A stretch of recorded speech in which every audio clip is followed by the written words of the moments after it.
Hello guys, welcome to Danso's online lecture. Today we're going to talk about gram staining. Now, gram staining is a procedure that you will come across in both the laboratory works and in the clinical works. Even at the hospitals, you will come across with this name, gram staining.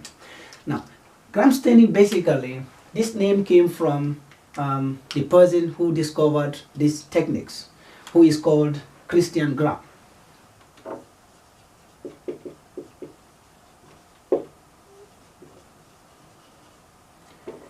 Christian Gram was a Danish scientist who discovered this procedure, this technique, gram staining or gram stain method or gram method. They're all the same. Now, gram staining basically, it is a technique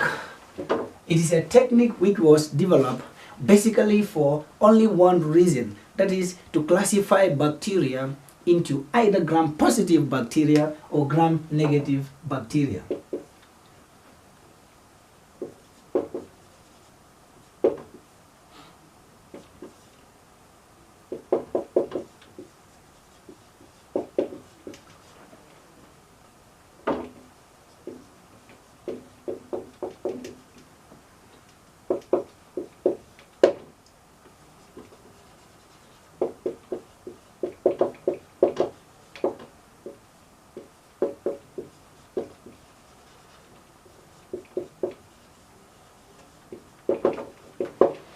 So based on this method, gram staining method, we develop and classify bacteria into two main classes, the gram-positive bacteria and the gram-negative bacteria. Basically, this is the main aim of gram staining.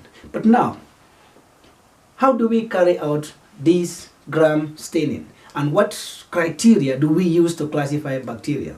Of course, we use the gram staining, but the most important aspect that we should understand is we use the cell wall of the bacteria to classify them through the use of this gram staining.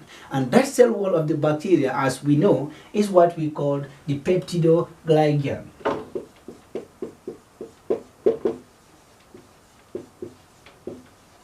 The peptidoglycan or the peptidoglycan, as you may call it.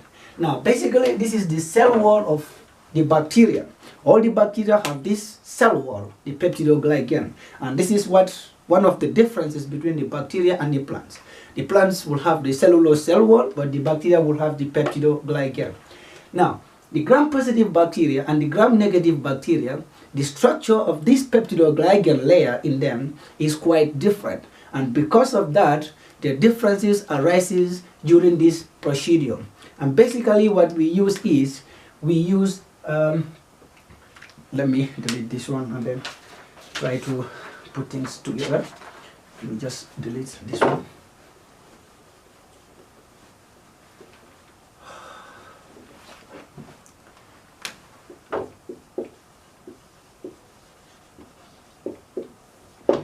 Okay. Now, procedure one for this gram staining, it involves the use of different dyes, different chemicals before we can arrive at the answer.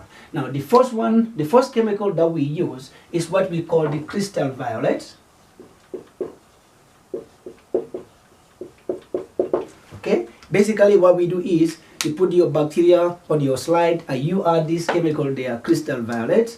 Now, when you add this crystal violet there, you let it stand for like 1 minute or 5 minutes, okay? And after that, you have to go and rinse your slide with water. And after you rinse your slide with water, you now add an iodine.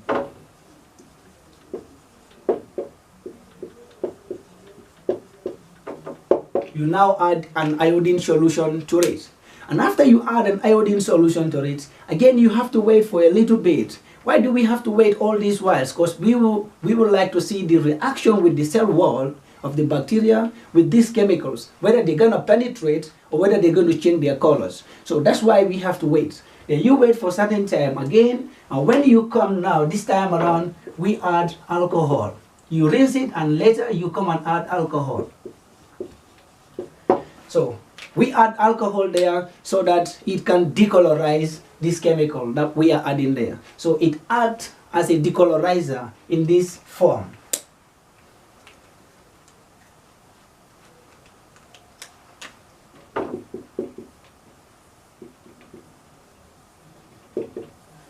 To decolorize the iodine.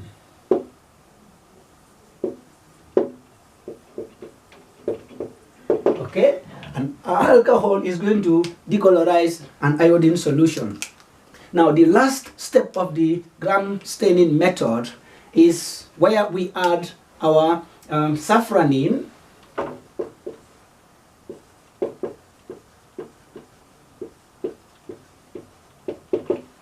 Sometimes we add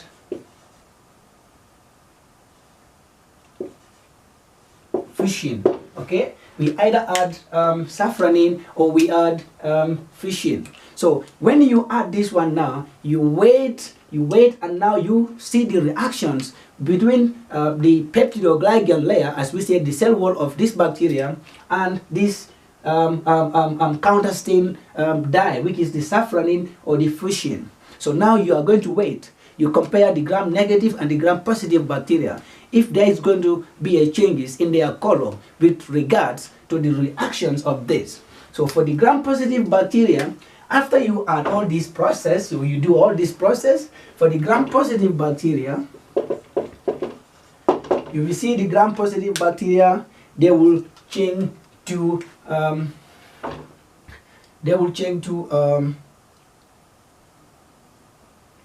violet. It will remain violet, by the way. The gram positive will remain violet, and the gram negative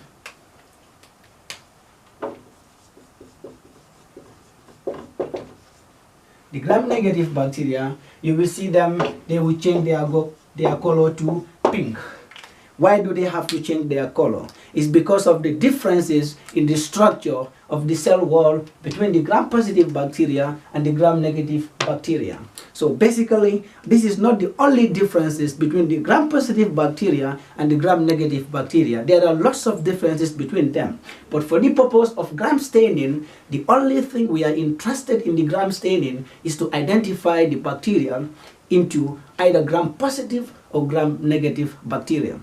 And one thing that I would like to put across is, because of this method or these techniques involves the use of different chemicals, and as a result of that, this gram negative or this gram staining method is called differential